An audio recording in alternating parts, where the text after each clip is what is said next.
Hey, what's going on, everyone, and welcome back to my channel. The movie I want to take a look at right now is The Sky is Everywhere. Now, this one actually hits Apple TV Plus this Friday, February 11th, if you want to watch it, regardless of what I'm about to say.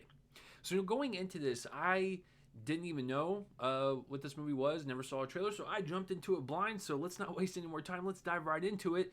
I saw it. I liked it. It was just a pleasant watch, and I really enjoyed it. So this movie is about a shy teenage musician that tries to keep things together in the aftermath of her older, more outgoing sister's death. So, reading that plot synopsis and kind of diving into it, I knew this was going to be a film about grief, and that's been kind of a common theme, especially from like last year's films. There was a handful of them that were all about grief, and it seems like we're going to keep that trend going a little bit. But I'm always interested to see how films approach it because, you know, whoever is experiencing the grief, it's not just them, it's just kind of everyone that's involved with the person that has passed. So you kind of get into the mindset of what people are thinking, and it really is just like this therapeutic, cathartic experience, not only for the main character, but for us as an audience member. We've all been through this, so it's nice to see different perspectives on it and different, you know, visual representations of grief. It's always just nice to see. So I really like this one. It's a nice little watch. If you like films that deal with grief, or like films that just feel like a nice slice of life and really just kind of lively characters, I think this is the one for you.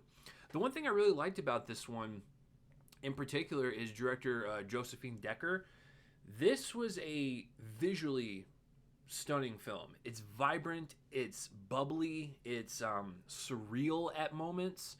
The main character, she is in band. She plays the clarinet, so she kind of has like this creative, artistic mindset, and so she's constantly thinking, just creatively nonstop. So since she is shy on the outside, on the inside, we see her brain kind of working, and she really just has this dreamlike kind of fairy tale kind of sheen on everything that's happening in her life. And so we get kind of like what her mind is going through, while coping with her sister's death. It's almost like a form of escapism for her. But also she just has like that kind of like artistic, creative mentality, so it makes total sense for that character. But it's nice to kind of see what's happening inside of her internally and emotionally, because we can't see it on the outside because she is so shy and she is so guarded. But throughout the film, she talks to a myriad of people, including her sister's boyfriend. She meets a couple people at school that she kind of talks to, and so she kind of talks to them about the situation. They talk to her, and so it's nice for her to, express herself, knowing that she is at the lowest point of her life. It was nice to kind of see her talk just things out, and I always love seeing the scenes of her viewing the world in this kind of fairy tale surreal aspect, and it just adds so much personality to her that you automatically fall in love with her, and you're just like you really just want her to be as happy as possible, even though she's going through something really dire. But director Josephine Decker, what I liked is her use of color, and really making these surreal moments pop as much as possible. Really just kind of cranking up that saturation just a hair. It really just adds so much life to this story and to this film. It was really great to look at. But also, it makes sense because the main character, she has this, like I said, this very creative mindset to where like she would see the world like this. So just on a visual note, it makes sense for the story, the character, and just from a directing standpoint, it really just makes the film stand out and pop a little bit more. But what's genius about the color and the surreal aspects about this film is that the further we get down into the story, reality kind of sobers up the main character and sets in. So the colors around her are actually becoming a little bit more muted, a little bit more normal. And so that is kind of the director's way of telling you that her escapism and the way she sees life, it is a part of her, but it is also a coping mechanism for her sister's death. But as the film keeps going and she just comes to the realization that she's going to have to relive her sister's death over and over and over again throughout her entire life, when the colors go back to normal and they're a little bit more muted, that sobering of reality is so great for the character arc. It's great visually on that note for the directing standpoint. It's genius stuff. I don't know if that's what she was going for, but that's the way I kind of viewed it.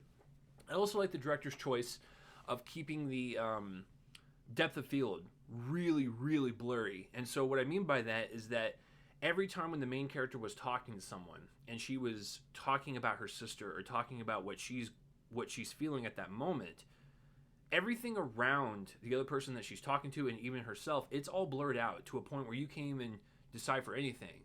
And what's in focus is the person that she's talking to. And so what that told me on a character front is that she really focuses in on who she's talking to, and she blocks out the world, and she really has a connection towards people that she doesn't break. And I like that, because I'm kind of like that, where it's just like when I'm talking with someone, I am in the conversation 100%. I'm not really paying attention to what's going on around me. So another directing choice that I really appreciate. But I think just overall, taking this screenplay, which is adapted from a novel, and applying it to this almost like Where the Wild Things Are type of approach and visual look to it, I think the director, Josephine Decker, did a fantastic job. And going into the performances here, they're all just really nice. And like everyone has their moment to shine. No one gets sidelined. The main character always gets to have an opportunity to talk to specific people.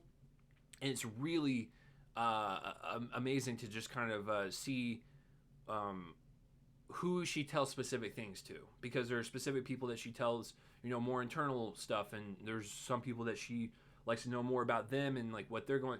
It was just a great kind of just interaction between all the characters, and I thought everyone just did a fantastic job, because when you're dealing with grief and you're dealing with this type of sadness, you need to have people bring their A game, and I think everyone did that. And it's not just an all-out serious movie. There's a lot of lighter moments too, which I appreciate.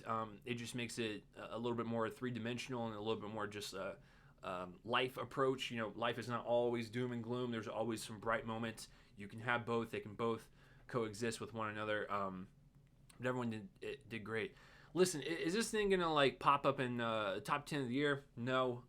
Is it something that Apple TV Plus can be proud of? Absolutely. I think if you have this service and you want to check out something this weekend, something new, that's just it wasn't like a nice breath of fresh air. I think The Sky Is Everywhere will do just that. So that will do it for this review, guys. I'm Chase Lee. Please let me know down below what you thought of The Sky Is Everywhere, whether you loved it, hated it, all that stuff, whether you read the book, adaptation, did they do everything correct? I don't read books, so you gotta let me know. But so let me know all that down below, and that will do it for this review. I am Chase Lee, and tune in next time for whatever I review next. I will see you guys later.